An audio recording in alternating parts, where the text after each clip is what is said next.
Inilah momen operator Rusia mengerahkan UAV dalam upaya menyerang posisi tentara Ukraina di dalam paritnya. Sayangnya tidak dirincikan lokasi parit yang digempur kali ini.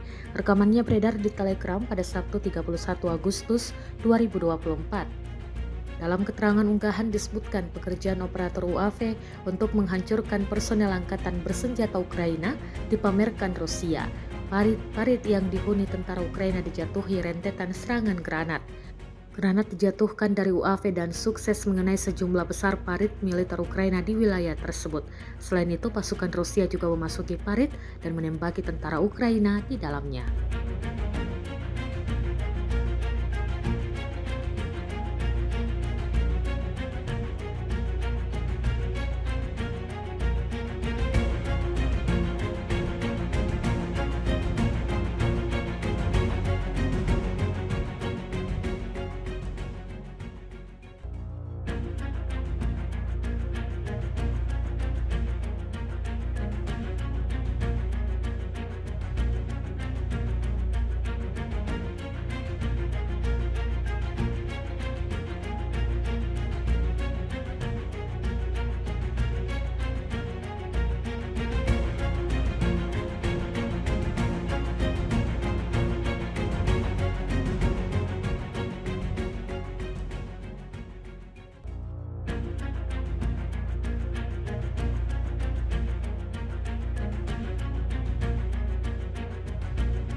Download Tribun X sekarang, menghadirkan lokal menjadi Indonesia.